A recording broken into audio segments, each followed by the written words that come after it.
भगवान बिरसा मुंडा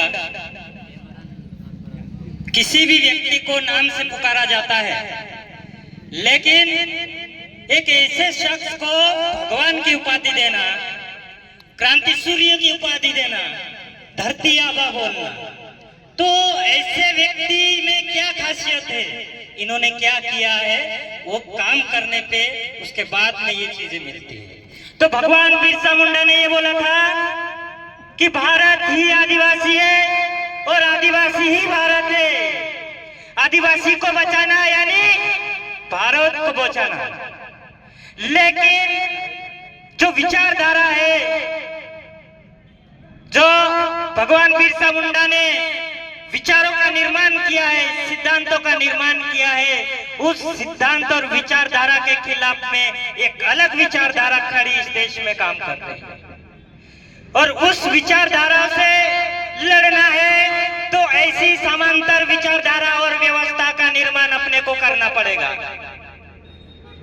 भगवान बिरसा मुंडा मात्र 9वीं कक्षा में थे। आज के बच्चों को पढ़ना भी नहीं आता है, गेम खेलने चले जाते हैं, लेकिन भगवान बिरसा मुंडा ने अंग्रेजों को इंग्लिश में लेटर लिख दिया। अंग्रेजों को इंग्लिश में लेटर लिखा और बोला कि ये जल जंगल जमीन और ये देश हम आदिवासियों का है और ये यहाँ पे मूल रूप से रहने वाले लोगों का है। ये आप लोग हमसे नहीं छीन सकते हैं और हमसे टैक्स वसूलने वाले लोग तुम कौन होते हैं? तुम अभी आए हैं, उसी रास्ते से वापस चले जाओ, नहीं तो हमें मजबूर मत करना कि हम हमारे स्तर पे तुमको बाहर करेंगे। ऐसी विचारधारा को खड़ा करने वाला बिरसा मुंडा और ये काम को अंजाम देने वाला बिरसा मुंडा, उसी को भगवान बोला गया है, उसी को धरती आबा बोला गया है। और भगवान बिरसा मुंडा ने 12 साल की उम्र में क्या बोला अंग्रेजों को कि मैं केवल देह नहीं हूँ, मैं केवल देह ही नहीं हूँ, मैं इस जंगल जमीन का पुश्तैनी दावेदार हूँ और पुश्ते और दावे कभी मरते नहीं है और मैं भी मरने वाला नहीं हूँ और मुझे ना जंगल से कोई बेदखल कर सकता है, ना कोई मुझे मार सकता है, ना तुम्हारे तोप, ना तुम्हारी जेल, ना तुम्हारी जंजीर। ये था बिरसा मुंडा 12 साल की उम्र में लड़ने वाला। सन 1892 में पहली हथियारबंद लड़ाई चालू करी थी बिरसा मुंडा ने, जो देश की अंग्रेजों के खिलाफ में साथ में हमारे साथ में अन्याय करने वाले जो कुछ लोग हैं उनके खिलाफ में लड़ाई लड़ना चालू करी। और 1892 के बाद में बड़ा आंदोलन हुआ और बिरसा मुंडा और उनके साथियों को जेल हुई। फिर उसके अच्छे कार्य देख के बिरसा मुंडा को जेल से रिहा कर दिया गया। फिर उसके बाद में और बेहतरीन मूवमेंट चलाया, समाज तक पहुंचे, जन जन तक पहुंचे। पहले बिरसा मुंडा अकेले लड़ रहे थे, उसके साथ साथ में हजारों लोगों ने अपने समाज के लिए, जल जंगल जमीन को बचाने के लिए और इस देश को अंग्रेजों से और हमारे अंदर रहकर चूहे जैसे कुतरने वाले लोगों के खिलाफ में भी अपने लोगों को तैयार किया, सेना तैयार करी, विचारधारा तैयार किया। लेकिन अब हमको किस स्तर पे काम करना चाहिए ये हमें तय करना पड़ेगा। भगवान बिरसा मुंडा का मूवमेंट था, हमारा मूवमेंट है क्या? भगवान बिरसा मुंडा ने विचारों का निर्माण किया, हमने उस विचारधारा पे चलना चालू किया क्या?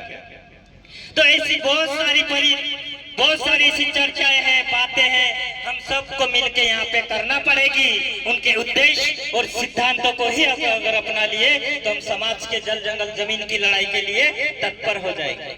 अभी की लड़ाई और पहले की लड़ाई में अपने को अंतर परखना पड़ेगा। पहले सीधा काटते थे, अभी हम आवेदन निवेदन करने लग जाते हैं, इसलिए ये डराते अपने को।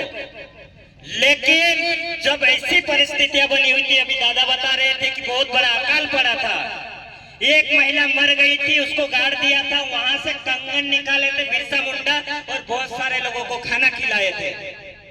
तब से ऐसी क्रांति चालू करी और लास्ट में 1898 में उनको जेल में डाल दिया गया। उसके बाद में 1900 में उन्होंने डंबरी पहाड़ी पे हजारों की संख्या में हमारे खिलाफ में तो बंदूकों के साथ में खड़े हुए लोगों का सामना किया और कहीं नरसंहार हुआ और बिरसा मुंडा और उसके साथी को अंदर कर दिया। बहुत सारे साथी ने भी ऐसे बात बोली कि जो हैजा से नहीं मरा, ये वास्तविक क्लियर है, लेकिन उसको जो लैंड एक्विजिशन एक्ट 1898 बना था, जो पूरे भारत की जो जमीन है उस पे सिल ठप्पा लग गया था, लंदन की सरकार ने वहां पे कानून बना दिया था कि ये देश आदिवासियों का है। ये देश छोड़ने का निर्णय भगवान टंट्या भील और बिरसा मुंडा के समय ही हो गया था, लेकिन कुछ ऐसी चीजें चली, उसके बाद में कानून बना, निर्णय बने, फिर बाद में धीरे धीरे ये निर्णय तभी हो गया था कि ये देश को छोड़ के जाना पड़ेगा।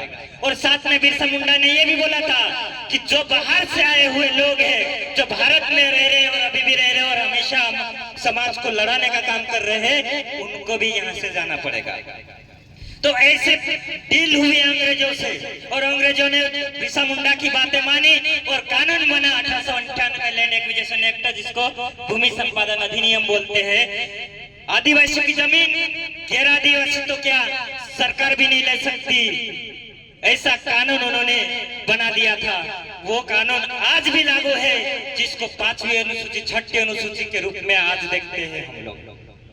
अगर आदिवासियों को बचाना है तो क्रांतिकारियों की विचारधारा और सिद्धांतों के साथ में उनकी लड़ाई कैसे लड़ी थी वैसी की वैसी लड़ाई तैयार करना पड़ेगा, तभी हम आदिवासी इस देश में अपना वर्चस्व स्थापित कर सकते हैं और अस्तित्व अपना बचा सकते हैं। अभी सिर्फ 3% जमीन है, फिर भी हजारों की संख्या में पूंजीपति आकर हमारी जमीन छीने जा रहे हैं। Tribal reserve bank, land bank, tribal reserve, forest conservation act, ऐसा कानून पारित करके हम आदिवासियों को अपने जल जंगल जमीन से बेदखल करने का काम ये भारत की जो सरकार है वो कर रही है। इससे भी लड़ना है अपने को, समाज में जो गद्दार है उनसे भी लड़ना है अपने को, हमारी संस्कृति को खत्म कर रहे हैं उनसे भी लड़ना है अपने को, और पूरे आदिवासी समाज तो तैयार है ही नहीं, हम जैसे लोग यहाँ पे बैठे हैं उन्हीं को लड़ना है। तो निर्णय कर लो, सोच लो कि हमारी लड़ाई कैसी होनी चाहिए।